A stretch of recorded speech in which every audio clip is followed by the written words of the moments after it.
You know how ice lately has been a problem?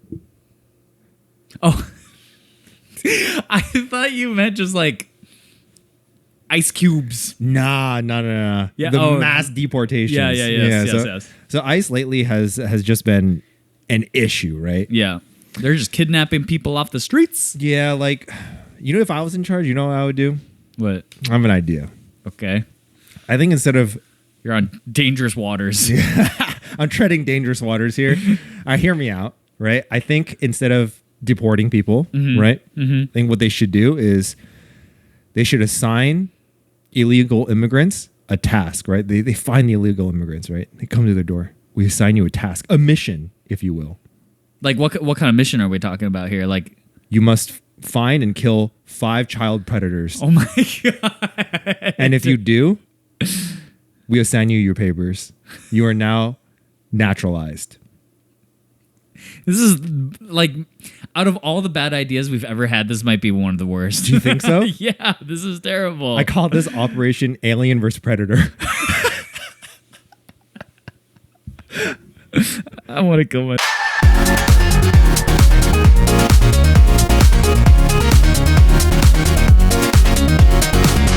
What's up, guys? Welcome to X3 Drop. I'm Xell. And I'm Ducky. And welcome to our little podcast where we talk about the One Piece card game. Yeah, children's card, our favorite children's cardboard. Yeah. Where our paper make paper. Yeah, sometimes. We went to buy cardboard today. There was a store nearby that sold PRB at pretty reasonable prices. And I think we came out pretty good. So you came out pretty good. I came out real good. You came out good. Yeah, like 2 gold dons, the manga event for Blackbeard, just a lot of the new cards, which have been pretty rare, which is kind of disappointing. Yeah. So you got 4 boxes. Yeah, I got 4 boxes. I got 2 boxes, and my first box was an absolute dud. It was absolute nonsense and nothing, right? It was AA Kobe and AA X Drake. It was bad. That is tough. That is a bad box. I was down so bad. And you know what gamblers do when they're down bad? Okay, but we stacked the deck this time because this is over the course of 2 days. Yep. Day 1, we're like the last ones to get boxes. And we go home, we open them, and we're like, that was a fresh case. Yeah. That they 4 boxes. This is 4 boxes out of a fresh case. So what we need to do is come back, be the first to come back, and we can finish off the case. Finish the case, yeah, the next day. Because it's 1 per person each day. Yeah, because the way, I don't know if everybody knows this, but like One Piece cases have specific pull rates. Like, it's not just boxes. I think everyone knows like a box has at least 2 hits, one of them SEC, et cetera. But also that goes for cases too. So in PRB2, you can get 2 SPs, 2 gold dons, something like that. Yeah. Something like that. Yeah. Like, I don't know the exact numbers. I think you can get like 3 gold dons. I think it's like SP. 2 and 2, and then you can like a Goldon can take the SP spot or something. Something like that. So I don't know. But basically, out of the 10 boxes that you get, there's 4 really good boxes, essentially. So we opened them back at home after day 1, and we're like, we got okay stuff. I got the best thing because I got 1 gold don. You got the Goldon. And so we're like... That was the only real hit. Yeah, and we're like, wait, the SP and the gold dons are still alive, so we need to go back and get those. So we went back to the store as it opened. I don't know. We showed up like 50. You showed up real close to the dot. Real close, yeah. Yeah, but we were just there like 15 minutes before it opened, and then got the boxes. And guess what? We came out with 2 additional gold dons. So we bought 5 boxes. So yeah, between 5 friends. Out of that case, it was 9 boxes belonged to our group. Yeah. 1 box was random. It just disappeared. Yeah. But we ended up with like all the gold dons and the SPs, which is sick for us. Yeah. So big. Good job, us. I feel like I got most of the cards I need for my deck, so that's awesome. And for some of the other random decks I want to make, like purple yellow pudding and stuff. Yeah. Purple category.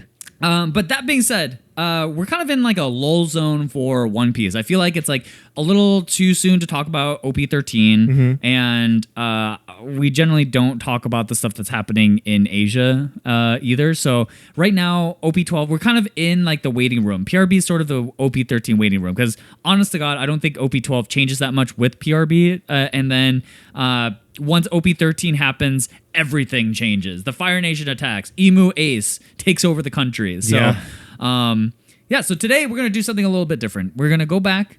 We're going to continue our series of best X-colored cards. So the best 10 cards out of green. We've both decided on what our lists were and some honorable mentions. And we're going to compare and see, if you guys agree with our lists. Before we get into it, of course, go check out the Patreon for bonus content every week. We do an additional podcast episode for people who are subscribed to the Patreon. And if you guys have other things that you guys want to hear from us too, give us a comment, like and subscribe, all that. So that being said, let's get into it. What are some of your honorable mentions? Oh, I guess maybe we should talk about the metrics of like how we thought of our lists. Before we get even into the metrics, I always forget. I want to do a comment of the week. I always forget, man. Comment of the week from last video is by Wet Potato 15, 4 days ago. And he said, "Hatless Josh, jump scare at the start." So I kept that in consideration. Hats on today, boys. Hats back on today, boys. Is that really the comment of the week? That's my comment of the week. Okay. Maybe we should both choose a comment. Maybe that's like one. Something. No, it's okay. For next week. For next week. Okay, so let's talk about our like how we came to the list. So for me specifically, I was like, okay, obviously we got to talk about power level. But also for green specifically, at least compared to red, I felt like there were more cards that were like kind of pigeonholed into certain decks. So like I avoided cards that like the new 5-cost Tashigi for Zoro. Like I felt even though that card power level wise very strong, so sick, only relevant for Zoro. So why that card costs 2? That's a 2/7. That is ridiculous. Yeah. I mean, it's so ridiculous on that deck. And honest to God, like without it, Zoro doesn't exist. So, and then the other thing that I put into account is sort of their historical legacy. Because, the One Piece card game has been through a lot at this point, and the game looks a lot different now than it did a year ago. And it's about to look, again, very different in like a month. So honestly, probably the most different it's ever looked. Yeah, I think this is a brand new... This isn't a haircut. This isn't a guy getting a spray tan. This isn't even a guy going to a gym and having a 2-year, 3-year, 4-year transformation, right? Creatine is not going to do this kind of transformation. This is plastic surgery. Yeah, this is plastic surgery shot for sure. Oh my God. Yeah, we barely even recognize what we're playing anymore. Yeah, my God. It's funny because again, I think people look at OP04, OP05 in the same sort of lens. Like before, we were playing the fun red game. We like this red game, the red color. Red deck's awesome. What flavor of red deck you playing? Oh, I like red Zoro. I also like Red Zoro. And I like Red Beard. He's big. I like Luffy leader. I like Red Luffy. I like Law. I like Shambles. Bah, Shambles. Law was the first leader that I thought of when you were talking about flavors of red. Yeah. And I almost said it, and I was like, I don't like him. I really just don't like him. Anything to avoid talking about him. I do not like that guy. So I said Zoro again. It's just like incepting into your brain. Yeah, man. Law. That's tough. It's just funny how frequently it comes up that you like have to talk about Law. I don't know why, but personally speaking, as somebody who knows you well about how much you hate Law, it's very funny. But yeah, so honorable mentions for me. I'll start with the first one. 5-cost Smoker did not make the cut. I think that card is ridiculous. Yeah. Very good. I get it. But not quite relevant enough, IMO. 5/7 Banish is scary. Yeah, and just refunds you that Dawn. Yeah. Which he was kind of like the first green card to kind of be that way in some ways. Like I feel like he came after Cavendish. Oh, true. Cavendish Yeah. was truly the He pioneer. was truly the first. So he was the Russian guy who went to the moon. 5-cost smoker is like Buzz Aldrin, you know? Yeah, if even. Yeah, Buzz. if even Buzz. So yeah, I put Smoker on there. Obviously, Smoker is still a very powerful card.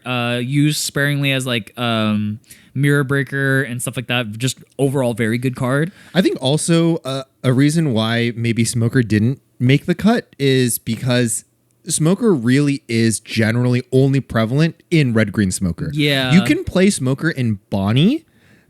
You can technically play Smoker in Zoro if you I've wanted seen lists to. with Zoro. Yeah. But it is pretty seldom. I think there are better choices than 5-cost Smoker. And the only real deck that you're going to see 4 of 5-cost Smoker is red-green. Red-green Smoker, where that card is fully enabled, right? Where it's searchable, Omega searchable, compared to maybe just a Perona or Hiyori search. For sure. What's your first honorable mention? We have 3 each, by the way. 3 honorable mentions each. My first honorable mention is Vanderdecken the Ninth. Vanderdecken. His ability is ridiculous. Yeah, so Vanderdecken the Ninth is a 2-cost. You'd pitch a Ark of Noah or a Fishman card. And he just pops any rested card for 2. For 2 Dawn. He made it onto my honorable mentions list only because there are more than one deck that can utilize him, right? Just because of the prevalence of cards like Hody Jones, you're able to just tech this card in for kind of like Red Rock. It's just like on-spot removal entirely. If you have an extra Hody, you just pitch it, Vanderdecken. Just remove something problematic entirely and then continue on your way.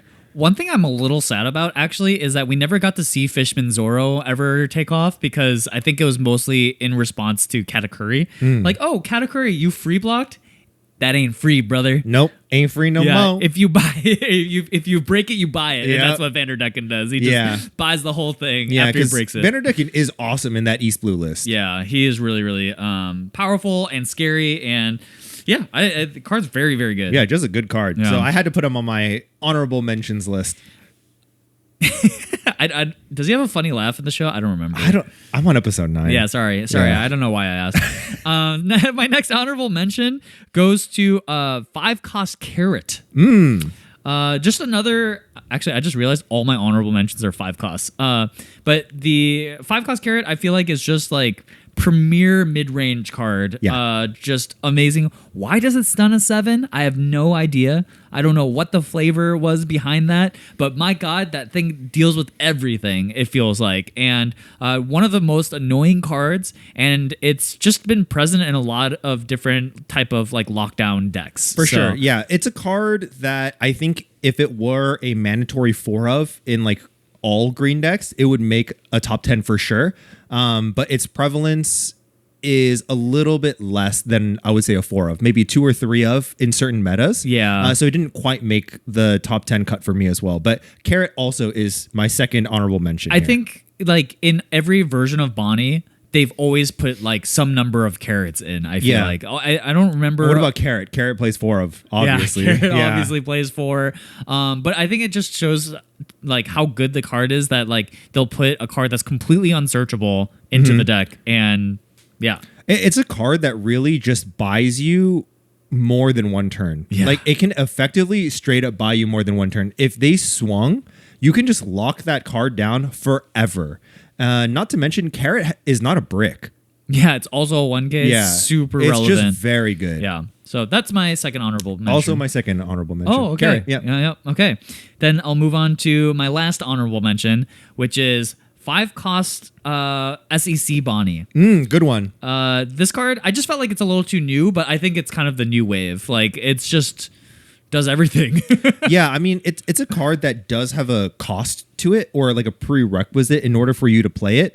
But it's so it's not necessarily a card that you can compare to, let's say, the yellow blocker Sanji or Queen, right? Like those are cards you can drop on 5, drop on 6, or what have you. This is a card that you have to drop with enough rested cards. For the ability to do even anything. Yeah. But wow, what a card. Draw 2, trash 1, Restand and restand 1. a Dawn immediately. Yeah, like, good. Yeah, you're just going to see this card. If green's good, this card will forever see play, I feel like. Yeah, so that card didn't quite make it into my honorable mentions, but it was very, very close. Yeah. It was very close. Like that card and 5-cost Smoker were really close. Sugar was really close. Me too. I wanted to put Sugar so bad. Electrical Luna was Also very close. Yep. Also on my honorable mention. Koshiro was very close for me as I well. didn't put 2 Koshiro, cost. yeah, but he's close. Yeah. The top of my honorable mentions is 6-cost Basil Hawkins.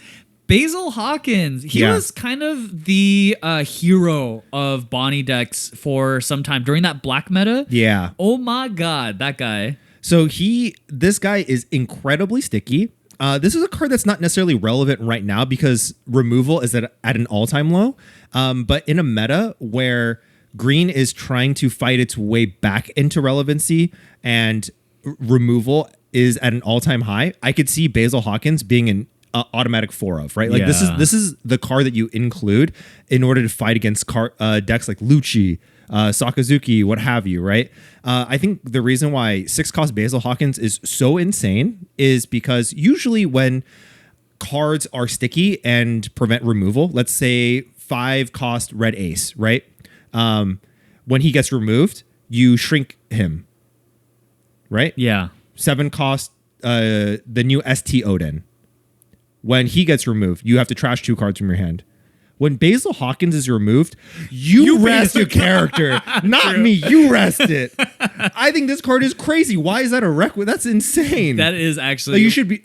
It should maybe be like rest one of my own characters or something. Yeah, it's funny that you pay the cost. Yeah, it's so crazy. So he made it to the top of my list here. Yeah, Basil Hawkins, in one of the lead characters for like overall every card they print for him is just so annoying. Yeah, I think the least annoying Basil Hawkins card to be printed is like a 2K. Yeah, it's a 2K. Like it's a searchable 2K. And it's just like basically an Uroge. Yeah. But every other one, oh my god. So okay, so those are our honorable mentions. So yeah, we'll get into the top 10. The top 10. Greatest green hits of all time. Yep. And low-key, I just looked at a Bonnie list. Okay, so let me look. Yeah, that's close. Yeah. That's close. Do you want to start or should I start? I'll get us started here. Okay, yeah. The number 10 on my Hall of Fame of green is 2-cost Rosinante Blocker. Ooh, yeah. 2-cost Rosinante Blocker made it onto my top 10 because, man, what an absurdly crazy card. It is a card that can protect. It blanket protects everything. And you can't rest through it.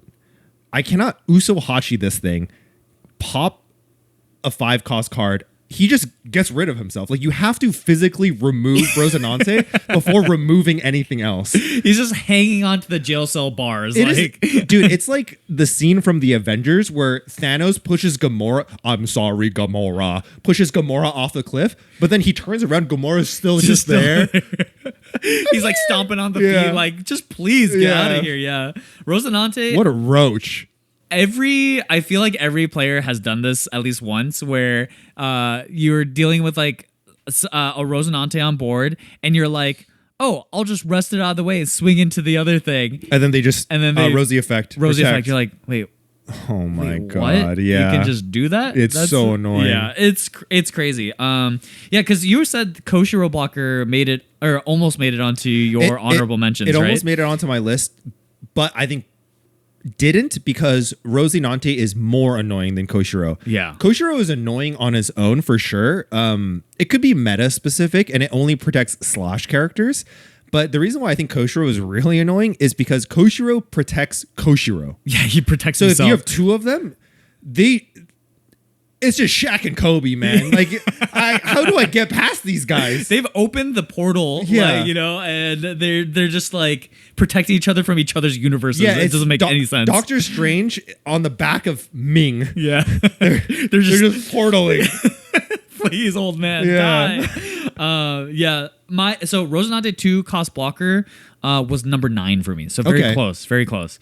My number 10 is kind of an old forgotten card. Okay. Talk to me. 2K Ezo.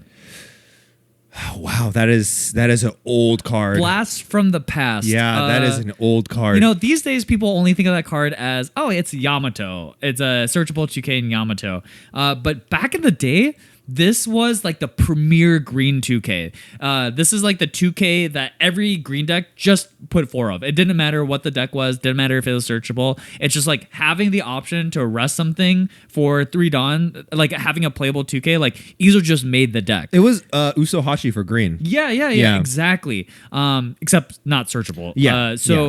I felt like this was like the gold standard, but boy, have we moved on. Yeah, so I kind of want to rewind a little bit and talk about how you value your top 10 list here. You were talking about criteria before, right? Yeah. You're talking about criteria. So obviously you value legacy in some form. And we have typically avoided cards that are leader specific, like Tashigi, like 6/8 Jinbei. That's a very good card, but only relevant in like one deck, right? Right.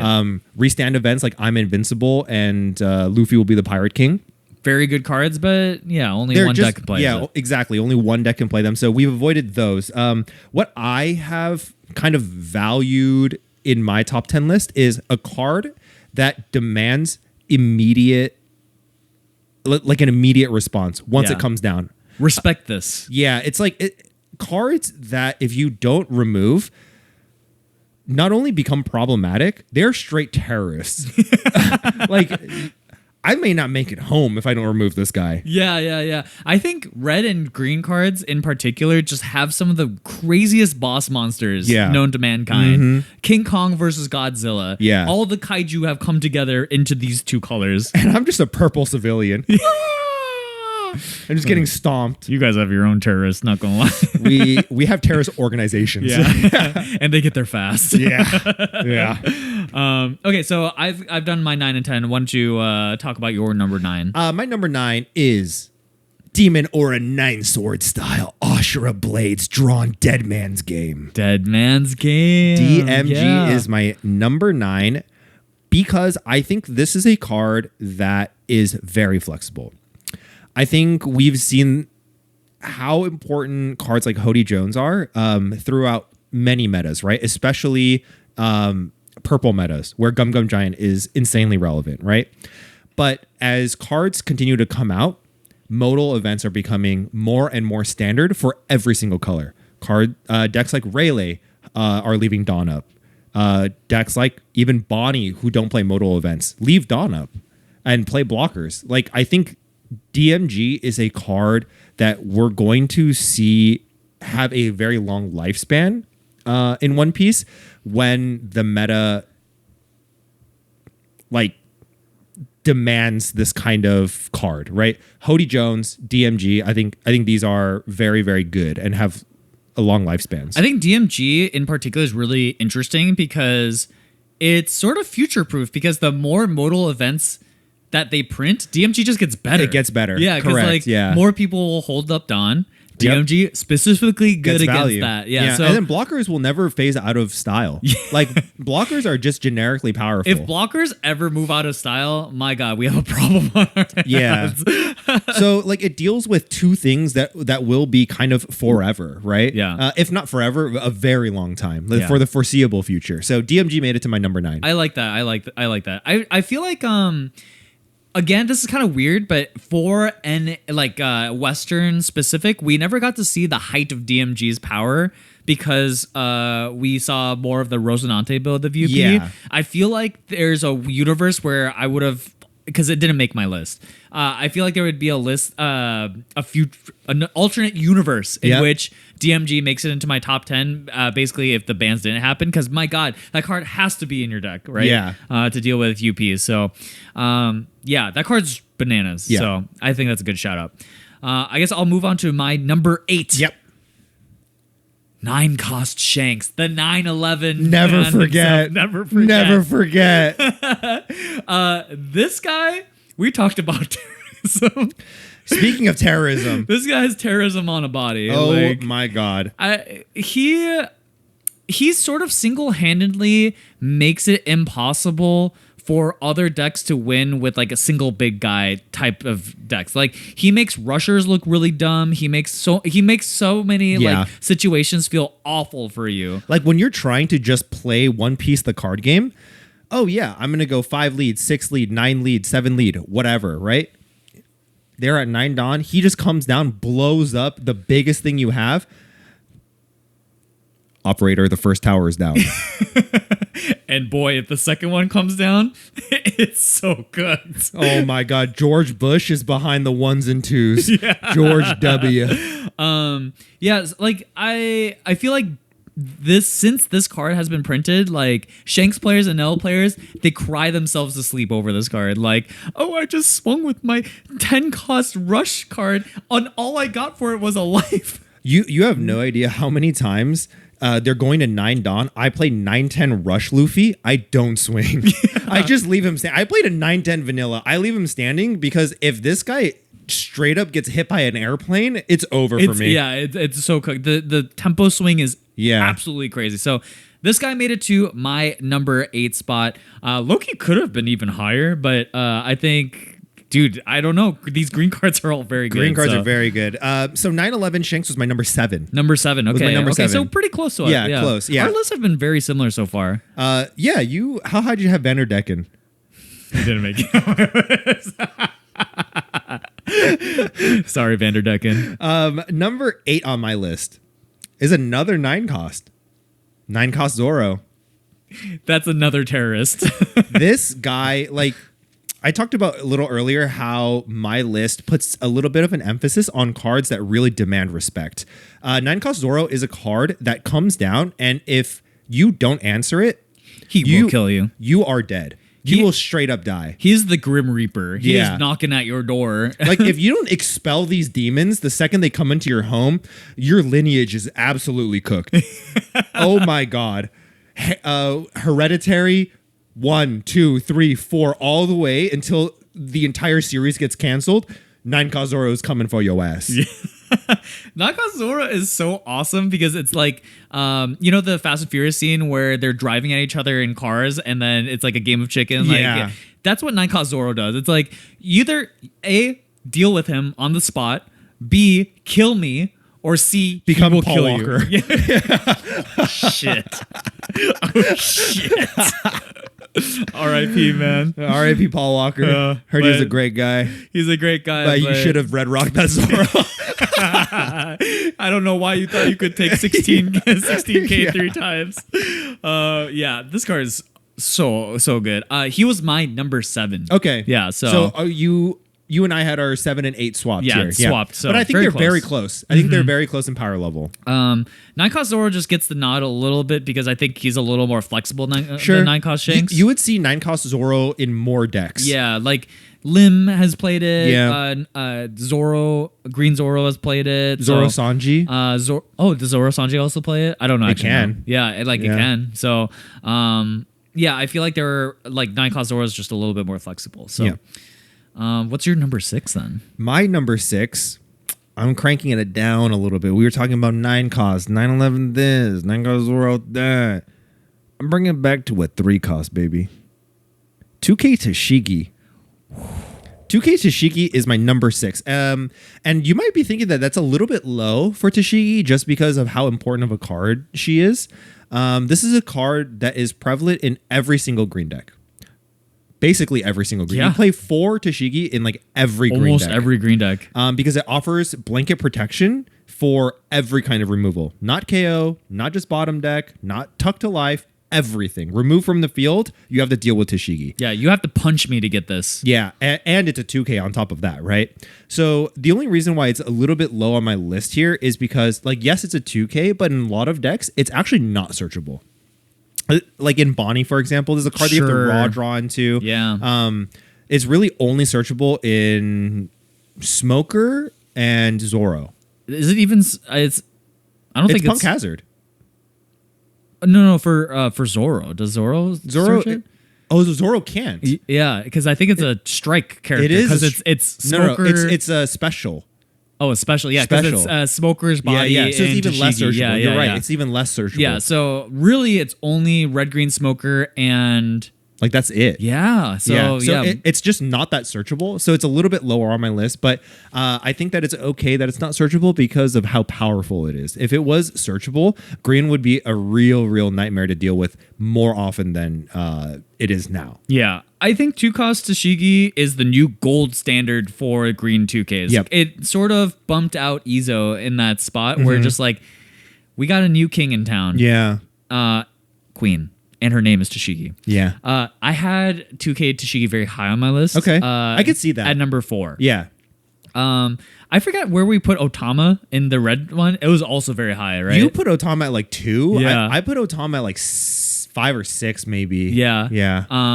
But I think like similarly, I just really value the fact that like it seems like every green deck, like you pick a green leader and maybe the first card you think of first is just like 4 Tashigi on the spot. You're just like, that's where the deck starts. 2Ks, yeah. So Tashigi's going in. 4 of them is going to be Tashigi. Like, Green Zoro, it's actually kind of not great in Green Zoro because it doesn't protect other Tashigis, which Zoro does play. Yeah. But even they still just play that card. They're just like, you know what? Yeah, because it can protect a Cavendish. It can protect your Mihawk. Other things. Yeah. So, I think that card's ridiculous. For my number 6, I've continued it on in the boss monster category. Okay. 10-cost Dofi. Okay, so you and I actually swapped. 10-cost Dofi is my number 4. Oh, interesting. Yeah. Okay. We're pretty close then in our list. 10-cost Dofi, the reason why I had him a little bit lower is because like sometimes he is awesome.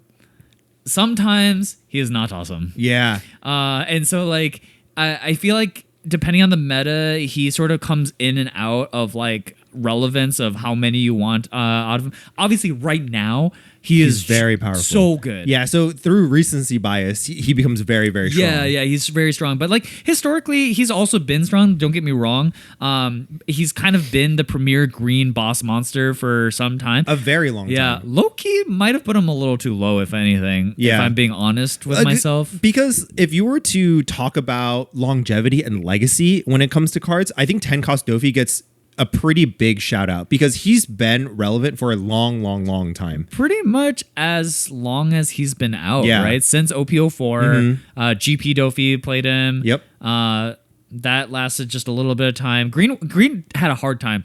I would say maybe I put it this low. I would say maybe for like deck relevance, there aren't that many decks that can afford to play Dofi. But one of the nice things is like, when you play a 10 drop in this game, like boy, that card better have some crazy utility to keep you alive because that turn your shields are completely down. Yeah, and Dofi is one of those cards. Dofi is a card that stuns 3 things, likely the entire board at this point in the game. So he stuns the entire board, including leaders, and he's a 10/10. He just develops himself for free.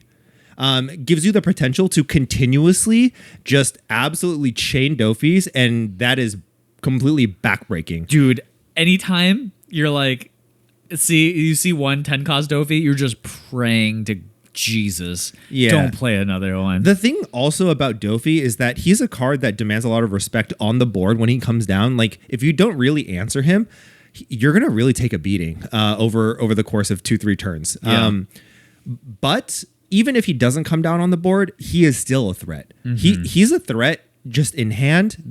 If you're playing against a Bonnie and you have the option to swing out into a 10-cost Dofi developing turn, a lot of times I just swing with like one thing, Bonnie will rest another thing, and then I take that time to just develop stuff. I'll just develop everything instead of completely swinging out and making their Dofi a little more awkward. Like you have to go wide enough to make 10-cost Dofi feel at least a little bit worse. Otherwise, like you're just cooked. Yeah, so it's just one of those things where I would love to swing with my rush unit, but a lot of times I'm developing a rush unit and just leaving him standing just because I don't want it to get shanksed. I don't want it to get Dofied. So 10-cost Dofi, obviously just banger card and has been a mainstay of green since it came out. So we had our 4 and 6 swapped. Yeah. So what is your number 5? My number 5 is Cavendish. Cavendish. This might be a little low when it comes to Cavendish, because this is kind of a card like Tashigi where you see 4 of Cavendish basically in every green deck. And if he goes unanswered, he does snowball.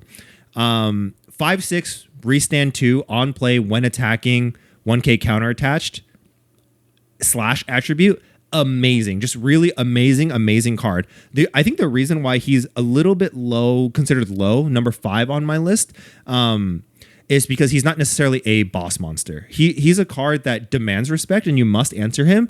But as a 5 cost, he's a lot easier to remove than a 10 cost Dofi, than a 9 cost Zoro, Sure. 9/11 Shanks. Yeah, fair enough. There are just more tools available to remove Cavendish. He's also a 6k body, so eventually you can just swing 2 over him, and a lot of green decks just can't afford to give you that many cards to protect Cavendish. He accrues a ton of value the second you play him. Like, even just getting an on play off of Cavendish and then using that Dawn elsewhere is already pretty good.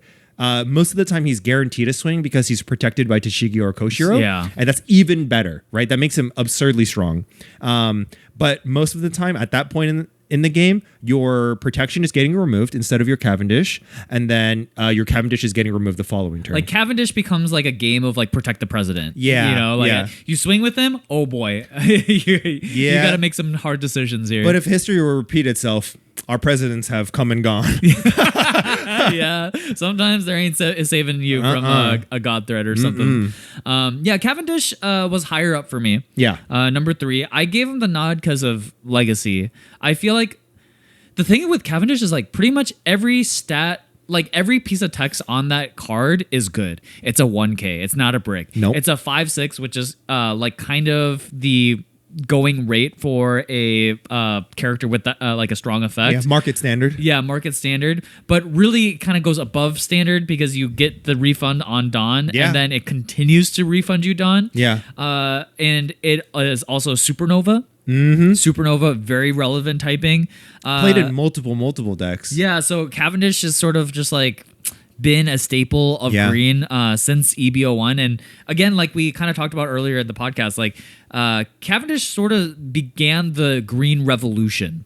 I feel like green had this identity of like lockdown, don't let the other person play the game, let's just fortify our defenses. And Cavendish was like kind of where I felt like green was pushing to a more aggressive, like proactive angle. You know, that's actually a really interesting point because Cavendish is Paul Revere. Explain. He has a lantern in one hand. He's riding on his horse into the green town, the town of green. He's riding on his horse. He's riding into town. The restands are here. And then all of a sudden, after that, everyone is restanding Dawn. Yeah, the militia that came after We're us. not Smoker. resting things anymore. Yeah. We're not resting things anymore. Sometimes we're freezing, but it's not all about freezing. Nowadays, it's about restanding. Restanding, yeah. Dawn efficiency. They were like, you know what? Other colors are getting things that, you know, quote unquote cheat Dawn, right? Yeah. Like, oh, Jinbei, he spits out a 4 cost for free. Kikunojo, 4 cost for free. Where's our freedom? The green cried out. Yeah. And then the 4 Dawn restood after they played an 8 drop. So Yeah. Instead of the in the Boston Tea Party where they dumped all the black tea, they dumped all the green tea. Yeah. So Cavendish was my number. I could totally 3. see that. Yeah. Yeah. He was just high up there for me. The only reason why he was number 5 is just because I felt like he was a little easier to deal with. Yeah, As a card. That's he fair. accrues a lot of value, but there are like so many more things that can get rid of him. For sure. So that brings us to my number 5, and I've got a feeling the rest of our cards are going to be the same from here on out. Probably because we haven't mentioned the exact same cards. Yeah. So I've got a feeling, but my number 5 is 8 cost Mihawk, and I imagine this is your number like 3 or something or 2. It is my number 2. Yeah.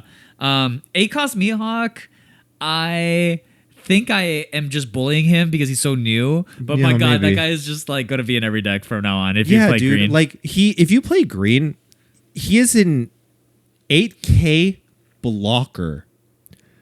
I know if you guys look up this card, ACOS Mihawk from OP12, you look him up, the top left corner says 8. You're not paying 8. You're not paying 8 for that. Every single time somebody plays ACOS Mihawk, I go, that says 8, right? Yeah. I only see 4 Rested Dawn. Is it Prime Day today? Yeah. Is it Black Friday? Green Friday? What's going on here? Why your Mihawk cost 4? This card is so ridiculous, man. That card is crazy. And it's a card kind of like ACOS Katakuri, where it isn't, like, if you don't remove it on the spot, it's not the end of the game. The game does not end on the spot. However, it gets bad fast. Without dealing with ACOS Mihawk, your opponent effectively accrues an extra card or 2 every turn. Every turn, yeah. He just ekes out value over the course of 2 to 3 turns, and that might just be enough to end the game entirely. I think ACOS blocker is just a sweet spot for a lot of decks because, standard One Piece fundamentals say you attack into a 5k leader at 7k. Like, you demand 2 cards worth of to answer this. Now I go 7 lead, free block. Free block. And so he changes how your opponent has to approach the game and slows it down. So, like, if you need time, ACOS Mihawk is your guy. And I think, like, it says a lot about Mihawk that, like, people stopped playing ACOS Kid, which was the premier 8-drop until then, for this guy in particular. Like, this guy is the king of development. This guy is building houses. He is selling real estate, and he is doing it for the cheap. So yeah. Maybe we need more of him. We need some more cheap real estate. Yeah, we do. But he keeps selling it to the ops, Like, he's not selling it to the good guys. Yeah, he sells it to the corporations. Yeah, international, like, multi-billion corporations that are just Blackstone. Assholes, man. Asshole. But yeah, he is number 5, which might be a little low, but I think every card above it has more historical relevance. But I think in the future, I could definitely see ACOS Mihawk. He's easily like a top 2 card in terms of power level. Yeah, I could totally see that. Yeah, that's why he was my number 2. Is he's just a card that, like, man, in a green meta like OP12 is, in my backpack is a bottle of Tylenol. Every time ACOS Mihawk comes down, I'm taking a fistful. Yeah, he puts that kind of headache. Whatever he's bringing to the table, I don't want to feel it. I don't want to feel nothing. Give me that Novocaine. I'm just numb, brother. Give me the horse tranquilizer. Have we talked about your number 3 yet? We haven't talked about my number 3. So my number 5 was Cavendish. My number 4 was Tenko's Dofi. Yeah. My number 3 is ACOS Kid. ACOS Kid, okay. ACOS Kid is my number 3 card. And I think this is a card that is and has a ton of legacy. Probably the most legacy green card there is, right? The color green would not, doesn't exist without this card. And this card is very unique. No other card exists like it. Yeah, like this sort of magnet effect for Kid is... Also, the flavor is awesome. Yeah. For this card. Even when I first saw this card, I was like, oh man, that is actually like the most Kid ability I can think of. Yeah, because I can understand why you would give a Captain Kid card blocker. Yeah. A ton of the Eustace Captain Kid flavored stuff, if it's green, is all about being tanky, restanding, blocking. Yeah. In yellow, it's about lasering stuff, beaming stuff. Yeah. It just, flavor-wise, it just makes awesome. sense, right? It just makes sense. But this is the only card I believe in existence that has a unique effect like this, where it is a blocker. Kind of. You have to swing into it, and it's big as all hell. AK is huge. I think there is a promo Kid that does the same effect, but he's a 5/6. I've been seeing that card pop up here and there, but obviously nothing close to this card. You can't really protect a 5/6 all that well. Yeah. In a 6K leader meta with red blue ace, with blue purple Luffy, with GP Luffy, with PB Luffy, with the alcoholic Luffy buff. You know what I mean? In a 6K higher than 5K leader meta, swinging into a 6K body is trivial. Yeah, that's no problem. But 8K? swinging to an 8, that is tough actually. And the thing is, like, compared to that 5/6, dude, this one has so many other abilities that are also great. Like the fact that it can rest itself to play out any 3 cost is bonkers. Yeah, not to mention that that's not a on play effect. That's an activate main. Activate main. So yeah. you can do it multiple times. Yeah, he can save you a ton of Dawn every turn as he does his thing. Obviously, you kind of want to just swing 9 with him for the most part. Yeah. Like, he's just such a good attacker anyways. He's just... Honestly, he's like an OP10 card that was developed in OP01. Yeah, like this card is truly, truly ridiculous. Has a lot of legacy. Has been played in effectively every meta that green has been relevant in. And I don't see this card going away. Yeah, I think this card's amazing. Is backbreaking if you don't have a clean answer into it, and you're just like raw swinging 8Ks into this. Even if you're dead. swinging 10, if you're swinging 10 into it, by this time Bonnie usually has like 8 to 10 cards in hand. They're happy to give you 4 to 6 cards. Yeah, I'll give you 4 to 6 cards. I bought myself a whole turn where you couldn't do anything. And I get to swing at you entirely with my Cavendish, with my Hody, with my kid, and then I can protect my kid with Tashigi and Rosinante and keep swinging at you. Yeah, it's disgusting. Yeah. I think ACOS Kid, I mean, I kind of think like ACOS Kid has been sort of the epitome green card in the timeline of One Piece, the card game. So he was my number 1 card. Number 1, I could see why he's your number 1 card. Like, yeah, totally. He sort of like, up until very recently in history of One Piece, like most of Green's identity was building around this card specifically. Yeah. Like, and it Fortress Yamato. Yeah, Fortress Yamato, Fortress Bonnie, just original kid. It was just like the card, man. Yeah. There's nothing more I can say about this card than it was just like sort of the gold standard for green decks in general. And this is like what you built towards. Like all this time, Rosinante, the Basil Hawkins, like all these cards that you built up towards the ACOS Kid was to play ACOS Kid, protect it, and have him win you the game. So I just think this card is ridiculous. And maybe in the future it slips down a little bit, but I don't know. Yeah, I mean, I could totally see why it's your number 1 spot, and there's definitely argument for that, but I think the reason why he's number 3 on my list is because there are, I think nowadays, a lot more clean ways to deal with Kid, That's right? Fair, like, yeah. Like I think the premier way to deal with Kid before was cards like Red Rock. Can't do it anymore. Can't do it anymore. Can't do it anymore. Now there are cards like Mole Pistol that shrink Kid, so you're able to effectively swing into them, and they cannot save Kid without dumping their entire hand, and even their entire hand likely won't be able to save Kid. Yeah, and it pops whatever comes out of Kid. Yeah, so like it's really just 2 birds with no stones, like truly no stones here. So that's kind of like a reason why like a lot of decks are have access to shrink cards now. Gamma Knife, Brochette Blue. Whoa. Well, where did that come from? That was from Naples. That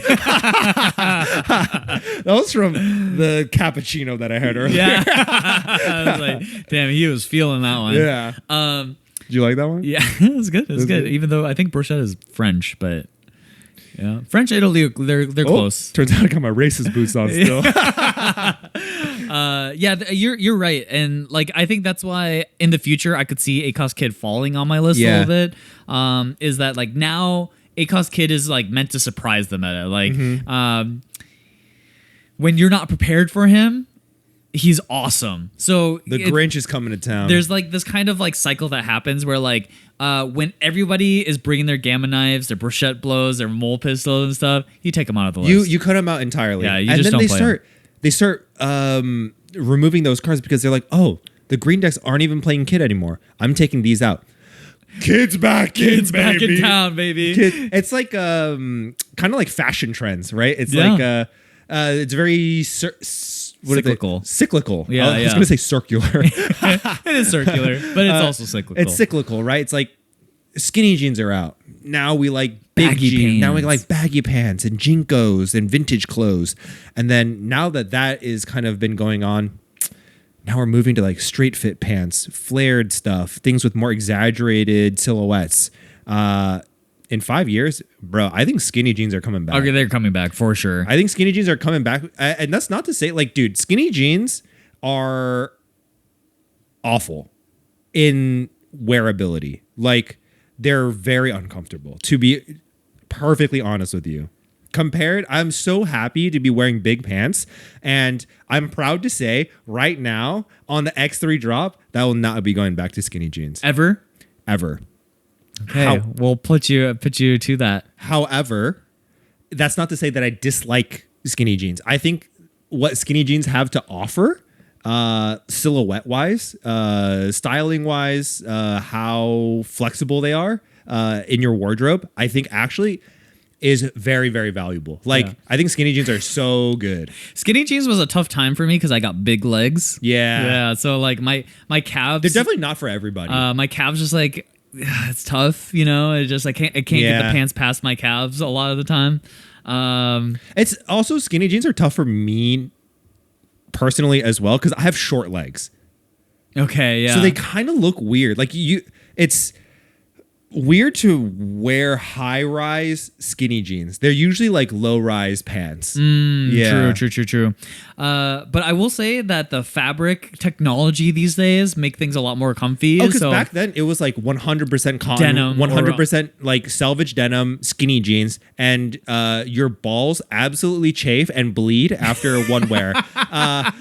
But nowadays, you got 67% cotton, 13% rayon blend. We got 8% neoprene. We got 2% elastane. Dude, I love those like semi-elastic jean material that they make. You know it's elastic because when you rip your jeans, like let's say you're skating or something, right? And then you tear your like what is this called? Like your kneecaps? Yeah, but like that part of the garment, there's a name for it. Oh, is there? I have no idea. Because like, you know how you say like this is your collar, but like wherever your knees are in your garment, you tear that open and you can see the threads, the like elastic threads on them. You know those are some comfy pants. And then when you rip them, they go. Yeah. Those are comfy pants. They're very stretchy. Yeah. But I don't know. Like that's just not something that I think I would go back to. Like, dude, I feel so free in big pants, little shirt. Big pants, yeah. Big pants, little shirt, I think is going to be my main for a while. I really like just swimming in my clothes in general, as you can tell. Like, I'm just swimming in my clothes. Yo, speaking of that, you are dripped out in Coca-Cola. I don't know why. This is not intentional. We require sponsorship before I ever do this again. Yeah. But this guy goes, this is not intentional. Is completely covered head to toe. Coca-Cola, yeah. I have no idea how this happened. I'm wearing a Coca-Cola windbreaker with a Coca-Cola hat. Yeah, I don't know. It just happened like that, man. I am what I eat. Yeah. True. Okay, so that was my number one. That was your number three. My number three. What was your number two again? My number two is Mihawk. ACOS Mihawk. ACOS Mihawk. Well, I think we can guess what our last card is. Yeah, which is your number two. Yeah. Your number two is Mr. Hody James. Hody. Yeah. Oi. Hody Jones, the fishman terrorist himself. I mean, honestly, there's not really much to say about this card. It's a 7/8 brick. However, it has rush. It prevents people from starving you. It takes your own life. So against, I don't know, like what deck used to starve Bonnie? NL? Like, yeah, maybe. NL. Right? Like Hody was an incredible card in those particular Loki matchups. in the Bonnie Mirror. They used to starve each other. Yeah, that's right. The Bonnie Mirror. Like, so Hody is a card that you just must see as a Bonnie player, right? Hody is a card that we've seen in Zoro. Hody is a card we've seen in GP Luffy. Like, this is a card that offers that extra little oomph, that extra firepower, like DMG does offer you. However, this is attached to an AK body. Yeah. This, I mean, I feel like, God, I could sing the praises of Hody as like a for green decks forever because just like everything about this card is just bananas. Like it is what's weird is like, oh, you take your life, but it's like the ultimate form of board control for Bonnie. A lot of times it's just like when we're just swinging back and forth at each other's bodies like it's a pre-release or something, and cards are so invaluable in hand. Hody helps you win that race, right? Yeah. And then in the times where you're trying to finish off the game, oh, I rest 2 things out of the way, including your Dawn maybe that you're holding up for your Gum Gum Giants. What are you going to do when you don't have Gum Gum Giant available? You know, when I rest all your Dawn. Oh, you sat behind blockers. Well, this guy comes in, knocking at the door. He's the wolf against the 3 piggies, you know? Yeah. I'm going to blow your house down. Yeah, and like swinging 8K is massive, right? Yeah, it's 8K is a big deal. That's nothing to sneeze at. Like, I think so like cards like 7 cost Sanji, the purple 7 cost Sanji, rest a 6. Hody does not care. Does not care. I don't care about your age or ethnicity. Like everything is coming down. Yeah, everything he blows down the house. Yeah. Like you got 10 cost Blackbeard. Don't care. I'll rest that. You better be leader ability, or I'm coming through. Yeah. Like as soon as you play, Hody is ice. He low key he is ice. Yeah, ice backed up by like Ludacris. Move. Yeah. Is Ludacris still in space? When was he in space? Fast and Furious. He's like Pontiac, like launched into space, right? Like, I'm gonna be honest with you. I haven't watched Fast Furious after like the 7th. I'm pretty sure 6th. he's still there, bro. He's just floating in his orbit. Pontiac. Yeah, like that's crazy. Yeah, have you watched all the Fast and Furious movies? I've seen like 3. The first 3? No, I watched 7. That's so random. Is it? It was supposed to be like the last one, the one where Paul Walker died.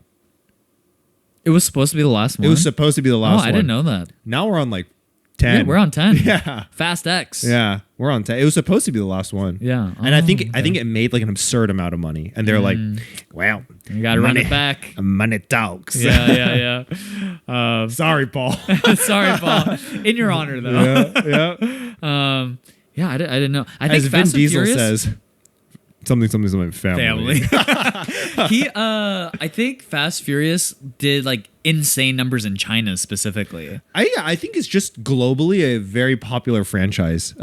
People just like absurd car stuff. Yeah. Like I think historically it was like more about the cars than it was about family and Corona or wherever. Yeah. Vin Diesel does. My girlfriend recently rewatched all the movies, and it's just very funny to see the progression because like do you remember I don't know if you know this since you've said you've only watched like 3 of 7 them. Yeah. or what. The first one is about like Paul Walker is an undercover cop. Yeah.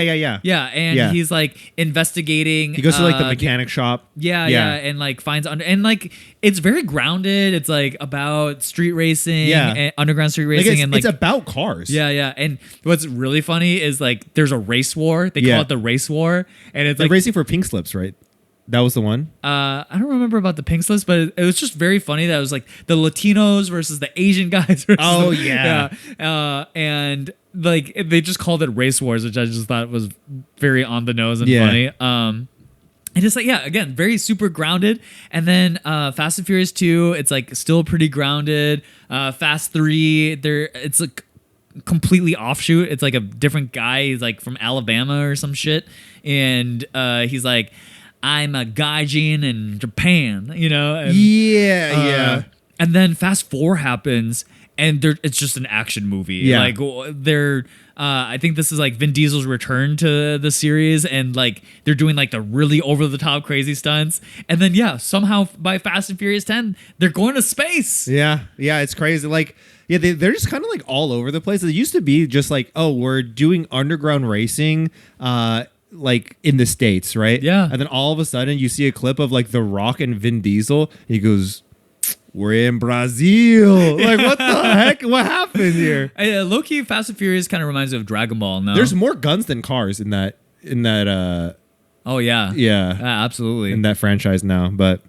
yeah, I mean it's still eye candy, right? It's like I think people like. It's like junk food movies. Like they're spectacles to watch, and it's okay that you enjoy. It's not intellectually stimulating by any means or emotionally stimulating by any means, but it's fun to watch, and that is okay. Yeah. What were we talking about?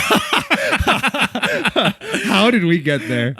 Yeah. So I think I think compared to our red lists, we were very similar on this one. Yeah, our red list was quite a bit different. I think we had the same cards for the most part, but they were wildly different in the spots in our tier list. But I would say when it comes to you and I, our list here, it were basically the same cards. I think the only different card that I had in my top 10 than you was Demon Aura 9 Swords style Ashura Blade drawn Dead Man's Game. And mine was just the 2K Izo. Oh, yeah. Honestly, you're the kooky one today. Yeah. Nah, dude, that card was the GOAT. I get it. Yeah. I get it. Back in those days, 4 costs used to be king. It's funny, like, yeah, in those days, 4 costs used to be king. So like Izo resting at 4 costs was like specifically very awesome. Yeah. But now we're kind of in 5 cost meta. 5 cost. Honestly, we're even rotating a bit out of 5 cost meta. If I'm going to be honest with you. Nowadays, it doesn't matter what costs you're playing. Yeah. Like, I mean, Mihawk, you pay 4 for an 8. Yeah. Pay 4 for an 8. And we're in the land of pay 3 for a 10. And that's more than a 10. And that 10, like, it's like a... That's a 25, maybe. It's like, oh, God, I'm trying to... There's, like, a subclass of, like, enemies in RPGs and stuff where, like, it's like a big, like, sack of things, and then you kill it, and it explodes into a bunch of smaller things. Yeah, like slimes. Yeah, like slimes, or like sometimes like zombies, you know? They're like... Yeah, or in Final Fantasy, the fucking bomb guys, what are they called? They're like little flames. They're like bombs. Are they called just bombs? They're called bombs. They're literally called bombs. They're just called bombs. Oh, that's crazy. Yeah. Bombs. Man, in Final Fantasy 14, there was like a 4-man dungeon where there were bombs and you were like in a kind of like a mine. And that was a really old one. Yeah, that was like one of yeah. the first dungeons. I forgot what it's called. I know what you're talking about. Yeah, though. it's an Uldaha, like one of those. I remember the first time I did that dungeon, I didn't understand what was happening, and you had to like keep pressing that stupid lever. Yeah, and then you have to like keep killing the little slimes. Yeah. Like, and you kill the big slime, it pops into like 4 little slimes. It pops into like and then you 8 gotta like little drag slimes. them over. Yeah. And you have to explode them with the bombs. Yeah. This is why Final Fantasy 14 is dying. Yeah. That dungeon. Is that dungeon specifically? Yeah, I hate that. Every time it comes up on my like daily queue or whatever, it does take a long time. It just takes so long. It takes a long time. Like at least Sastasha and like some of the other ones, you can just run all the way through. You know? Oh, dude, Sastasha sometimes when you queue into that and you queue into like a new tank.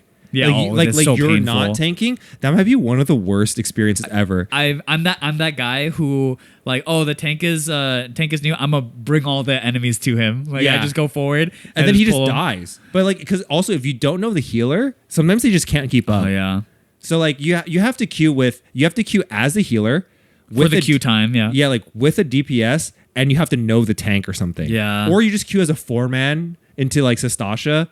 You could also do that too, where like they just pull everything and you know your DPS check is going to get met because you know the DPS players and you know you can heal through the mobs. The Final Fantasy 14 dungeons, for anyone who has like never played that MMO, like the dungeons are really goofy because like most of the time they're just hallway simulators. Yeah. And you can just like run through and just aggro every mob on the way. The craziest one, you weren't playing Final Fantasy 14 during this, is a Shadowbringer dungeon, and it's called Mount Gulg. And the initial part, I think I've been to Mount Gulg. You could do this insane pull where you like pull it all the way to the first boss, and I swear to God, there's like 500 enemy units that are just like swarming. You like can't see the tank after some time, and like the heal check is actually really hard if you do it. So most of the times, if you're pugging it, you should just do it in like 2 chunks. Yeah. But man, if you're feeling it, yeah, you go all the way through, and you just can't. You feel like Leroy Jenkins, you know, in that one dungeon. You just like tank everything. That is good luck, healers. So I queued as a healer, and that was like my favorite thing to do in expert roulettes is to queue into really, really ambitious tanks. Yeah. Like when the tanks are overly ambitious, like so even if they die, I'm like, I respect it. I respect it. Like sometimes they pull the mobs like into the fucking boss room. Why are we here? I'm like, hell yeah, dude. I'm ready to clock in. Yeah. Anyways, that was our Final Fantasy 14 spiel. Yeah. But yeah, that's our green list. Any other quick shout outs for cards or anything? It's funny because I just think green recently has had such a renaissance because for sure, man. I think like green used to be so, again, just uniformly fixated on making ACOS kid good. It was just like, that was it. That was the strategy. Yeah. I'm trying to think of like relevant green leaders since OPO, honestly, 1. It's like Kid played ACOS Kid, obviously. OPO 2, there were versions of Law that played ACOS Kid. OPO 3, what was the green leader in OPO 3? Kuro, that guy was a freak. That guy didn't. He did see tournament play. Yeah, he did see tournament play, but like not very good. Off the back of violence. Yeah. Okay, so then red was like too dominant for a while. OPO 4 comes around, green's still not a thing. OPO 5 comes around, Rosinante gets a little blip, but not really a thing. OPO 6 comes around. There was OP6 is the like half black meta. Oh, the before that, the half meta. Green Kid comes back. Yeah, plays it. Yeah, when red gets banned. Green Purple Dofi played it. Yep. And then, black comes in. Kid and GP Dofi, that was like the most green has shined forever, since the beginning of the format. Yeah, since the beginning. And then we moved into the dark meta for green players. Which is black everything. Yeah, black everything. Just Lucci just takes over OPO 7. And before Lucci was Sokka. Yeah. Before it, then it was Sokka.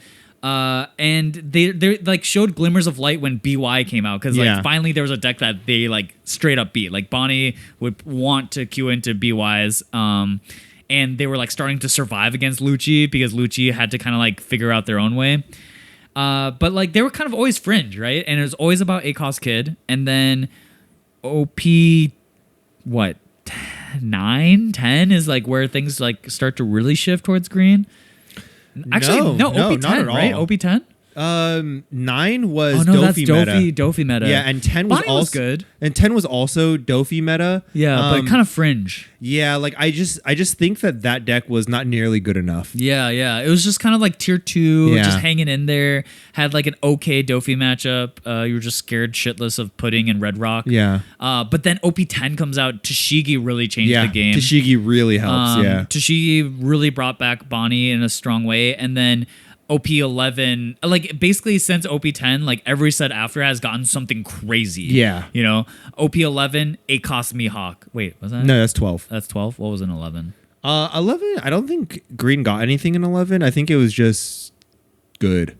Yeah, it was just good. Because 11, what happened in 11? It was like the, it was UP Central.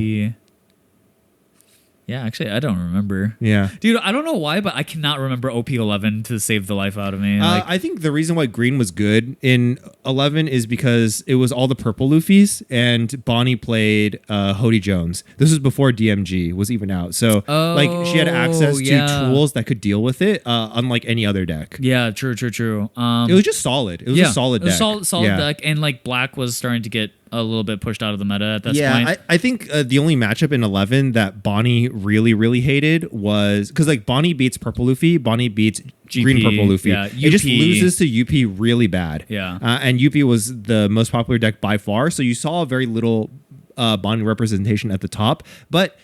she still saw representation nonetheless. Yeah, and then 12 was like, oh my god, Green Paradise. Yeah. Koshiro, ACOS Mihawk, DMG. Yeah, like you got so many tools in green now. just so many broad, just amazing cards. So yeah, and then SEC Bonnie. Yeah, SEC Bonnie, Yeah. and then OP13 comes out and green sort of disappears. Outside of Zoro. Yeah, outside of Zoro, green disappear. I would still say you might still see Bonnies. Bonnie is a deck or a leader that just has a cult following, and may not have a very relevant spot in the meta, but is still just a generically powerful deck. And you could still see it perform, especially at a local level. Yeah, absolutely. I think Bonnie just back low key. If we could put leaders like on here, Bonnie is just number one, right? Yeah, Bonnie's yeah, for green leaders, Bonnie is one. Yeah, Bonnie is just number one. Kind of just plays the best green cards possible because the leader ability is just so generically powerful. And low key, the restand stuff that's been coming out just makes Bonnie even better. So yeah, in PRB 2, Bonnie gets the Bonnie, 3-cost Bonnie. Yeah. Very good. So you can't even rest her dawn or anything like in mirrors or whatnot. So yeah, it's so annoying. Very, very resilient. Okay, so yeah, that is our list. Let us know if we missed anything, if we are absolutely idiots and you guys are raging at us for whatever. I don't know. And let us know who has the better list. Okay, our lists are the same. I think I have a better list. DMG over Ezo? Let us know. No, Ezo. Let us know. The old heads know. Old heads in the comments know. Hey, let me know. Vander Decken? Yeah. Let me know. Let me know in the comments. But yeah, with that said, thank you for listening. Thank you for enjoying the podcast. We're gonna be missing Ducky for a little bit, although we're gonna try to backfill some episodes. So if Ducky looks really like different in 2 weeks from now, like 3 weeks maybe. 3 weeks from now maybe. I'm a little darker. I'm more disheveled. Yeah, low key, you might be eating a lot. There. I'm gonna be fat. Yeah, bro. you might be rotund. I'm gonna be fat. I feel like we should do like a time lapse or something and see like before after. Yeah, just like my transformation like since the start of the show. You know what's funny is low key. I feel like I'm beginning rounder. If you look at our intro reel that I use, like I created like our little jingle and stuff. Yeah. If you look at that, both of us look very different. Really? Than we do now? Yeah, than we do now. Am I thinner now? You're thinner now for sure. It's cooked for me. We're both thinner now. It's cooked for me. Oh yeah? I'm going back. Yeah. I'm going to the motherland. It's okay. Just another month of rice chicken, broccoli. Yeah, will get you there, I'll lose it quickly. Yeah. I think Costco chicken nuggets. Dude, now that I'm in the, what is it called? Like the habit of dieting and stuff. Yeah. Like it's been so much easier. Like once you get in the groove. Yeah. Like I've always hovered around like I'm at 160-ish right now. Now hovering after eating back to back all you can eat, brother. Yesterday and today, I'm probably close to like 165. Yeah. But I'm like, okay, I'm 165. I want to cut down to like 160 again. Give me a week, bro. I got that. I got that. Anyways, thank you guys for listening to the podcast. Go check out the Patreon where we do bonus episodes. I already said this. Bye. See ya.